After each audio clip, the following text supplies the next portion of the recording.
Hey friends, it's Jill here with the Hometown Homestead, and we are back in the kitchen today, and I am going to take part in my own version of Canuary today. And if you don't know what Canuary is, you are missing out.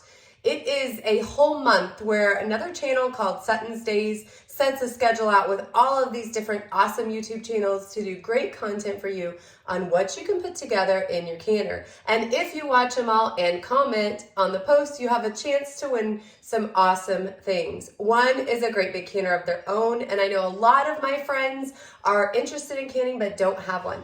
So if you're interested in winning a canner from Sutton, she is going to be giving away the 23-quart Presto. Actually, there is a sponsor for this event this year, and it is the 4 Jars Canning Company, who I actually loved and used way before they decided to sponsor this. And they're giving away an all-American pressure canner, which is what I have back here.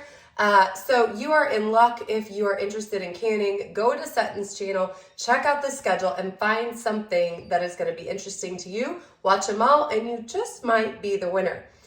But now that that's all been said, the other day I was watching Sutton do the kickoff to day 1 of her Canuary this year, and she mentioned that sometimes she cans beef brisket. And I happen to have an extra beef brisket, and I'm running low on my pork butt on the pantry shelf. So instead of going and grabbing another pork butt, I decided to bring in my brisket. So I'm gonna bring you along for the ride as I take this nice brisket that I have down here, chop it up, and put it in the jars.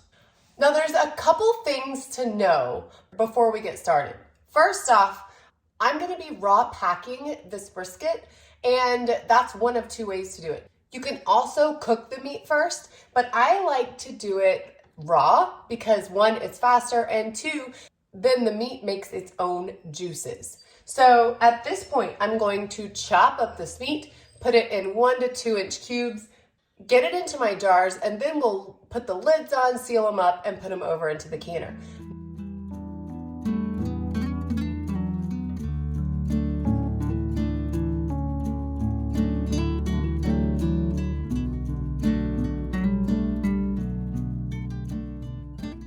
Meat's cut up, and now it's time to get it in the jars. We're gonna go with 1 inch of headspace because that will give enough space to where you won't have any of the fat content left in the meat come up and impact the sealing of the jar itself.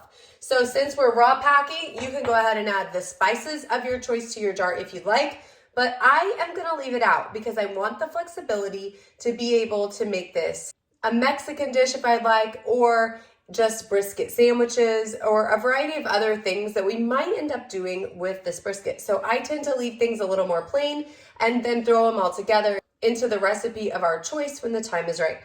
Now, the thing about raw packing is that there's really not much work to it. What I am doing is trying to get an even distribution of the larger chunks of fat so that one jar doesn't have way more than another jar when it comes to the fat content, just to help ensure the packing of the meat itself will be fine.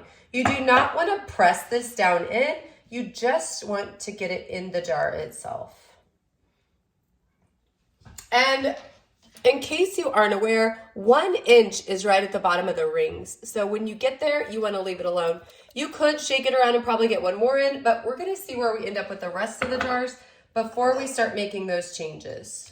The first time I did raw pack, I really had it in my brain that it was a much more difficult process than this.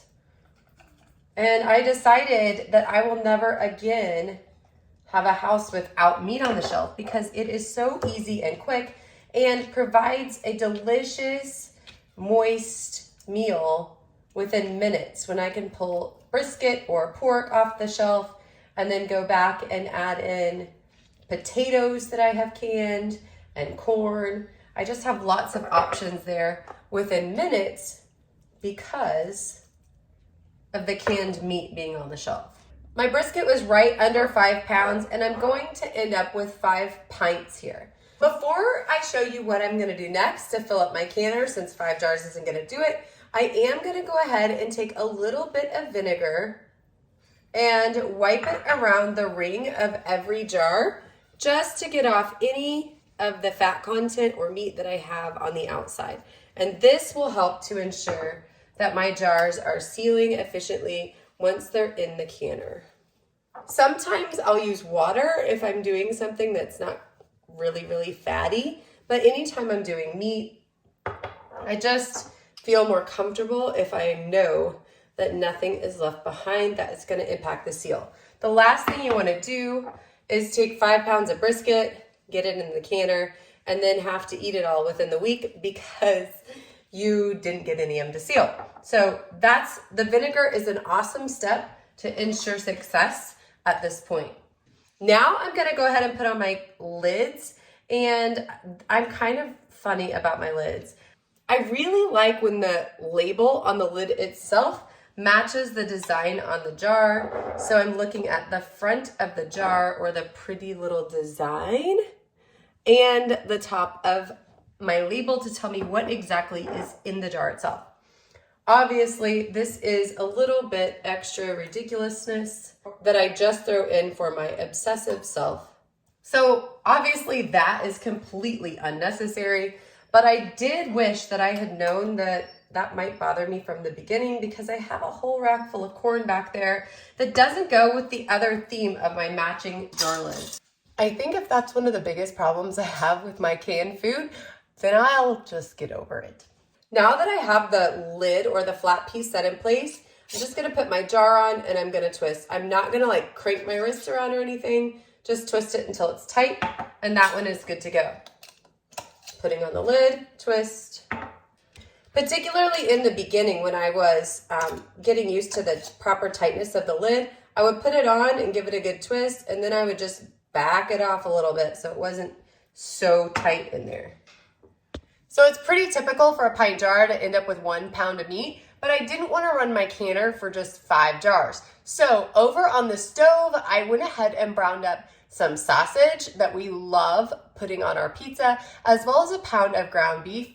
So I'm gonna go ahead and get 4 more jars ready so I can fill up my canner before we get started. I'll bring you over there so you can check it out too. Now, because we are raw packing, I have not had my canner warm up, because you want to match the temperature of the jar, the temperature of the food, and the temperature of the canner and the water inside together. So at this point, my water is just room temperature. I have about 2.5 inches of water down in here, and I'm gonna go ahead and put those 5 jars in the bottom. Now, as you can guess, 5 jars is not gonna fill this thing up. And I could run it with a few jars and just put some empties in here, but that's not what I wanna do. I wanna go ahead and fill this up with meats to go on our shelf. So at this point, I'm gonna go ahead and put the lid on this and turn the burner on to slowly warm up the canner.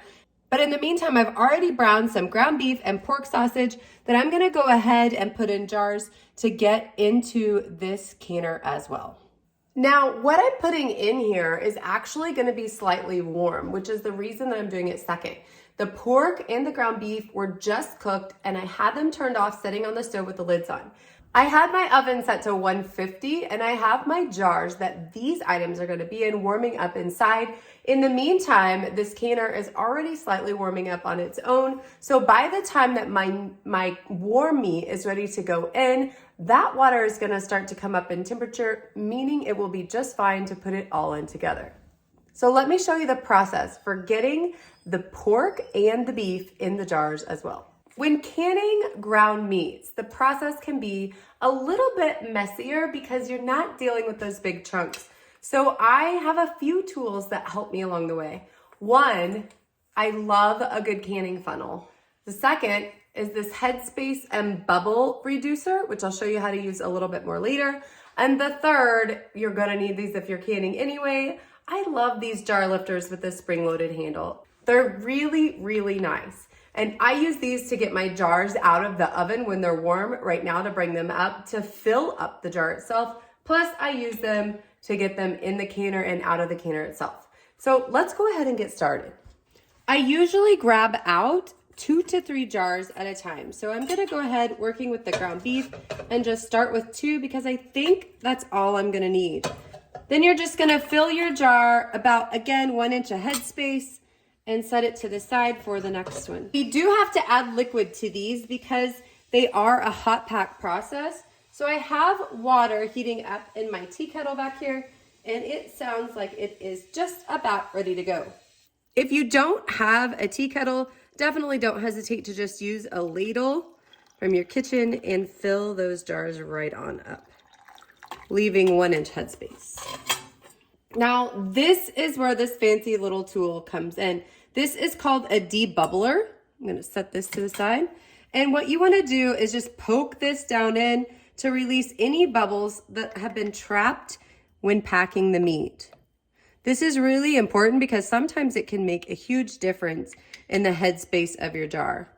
Now at this point, you flip this guy over, and on the other end, you can see there are measurements right here. So the top little ledge is 1 inch. And if it touches the water, you're at 1 inch. I have one that is slightly above and one that is slightly under.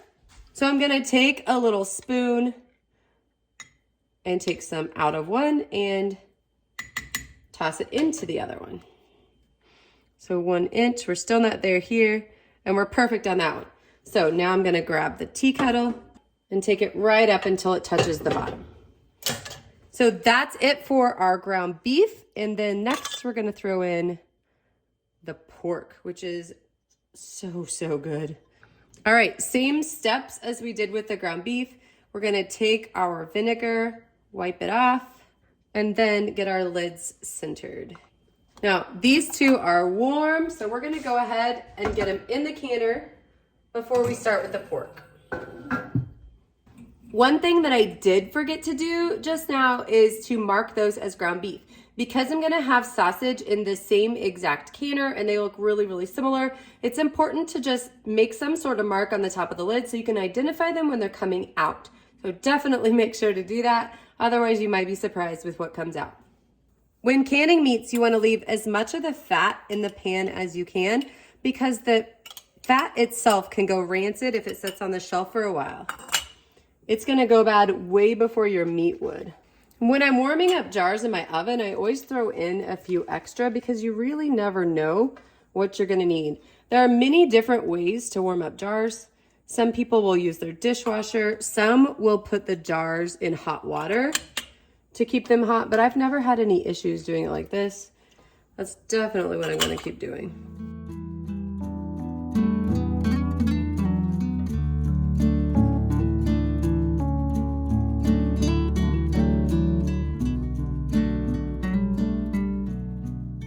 So I have the lid on my canner now and I'm getting ready to seal it down. Now, if you have an All-American or you're thinking about getting one, this lid can be a tricky beast. And many of you might have seen the very first video I ever made, which was actually about the disaster it was when I canned with this thing for the first time. So if you do happen to win an All-American or you're just curious about getting one and what can happen and how to prevent anything from going wrong when you actually do get that canner, definitely check out my All-American disaster video because I needed a claw hammer or a screwdriver and you might need one close too. So I'll link that at the end, but you definitely do want to know that. So I'm gonna go ahead and get this lid on and we're gonna get this heat cranking.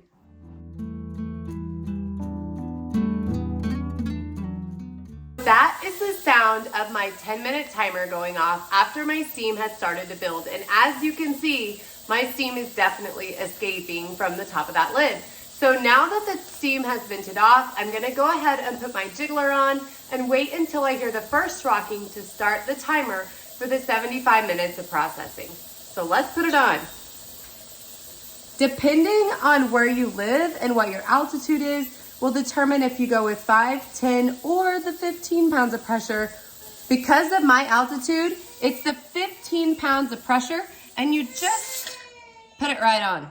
Now we'll wait until we hear it actually start to jiggle before we start the real timer. So we're coming up on our first jiggle here any second, and when that starts, we'll go ahead and kick into our 75-minute timer to finish the full processing of the meat itself. There it is. So now it's time to set that timer for 75 minutes. You do not want a constant jiggle. Oh, they can seize your hands. So if your jiggler won't stop, you need to turn it down just slightly, but you don't want any fast fluctuations in temperature So make sure to turn it up or down very, very gently. Okay, so our 75 minutes has just concluded and I turned off the burner, turned off the timer, and now we wait. You can't take anything out or do anything to change the pressure in your canner. You have to let it come down on its own. And if you don't, all that you've done already will be wasted. We have just come down to a 0 pressure, and I know that because my dial gauge is all the way over here on the side. Now, just to check it before we take the weight off, I'm gonna knock it a little bit, and if there's any pressure left, you'll hear it start to escape and make a really loud noise. Now, this weight is still hot, so I'm gonna use this towel if I can get this baby to give it to me. So obviously she didn't want to give it up and now she wants this one, but before she takes it, I'm gonna take this off. You heard a little whistling going on as a little more steam escaped, and we're gonna let this set for 2 minutes before we take off the lid. Now, these screws can also still be hot, so be careful when you are taking your lid off because you have a lot of heat coming out of this machine. Now, at this point, I like to use 2 hands and give it a twist, and I crack the lid a little and just set it to the side. All of that steam is still escaping, and we're gonna give this 2 minutes to set just like this before we go ahead and pull out all that meat. So now that our time is up, I've gotten everything else ready in the meantime, and we're ready to go. Some people say to wait 5 minutes and as much as 10 before removing the contents from the canner, but the All-American book actually said to wait 2, and since that's what I have, that's what I'm going with. Make sure to check in on your actual device to see exactly how long you should let these sit. At this point, I am going to start taking the contents out of the canner, making sure not to tip, even if there's moisture on top. You want to go ahead and set them down on a towel so they can rest. And don't move them for at least 12 hours, and 24 is even better. You're going to already be hearing some of my lids are starting to pop. But for now, I'm going to bring it down low so you can see these beautiful jars coming out.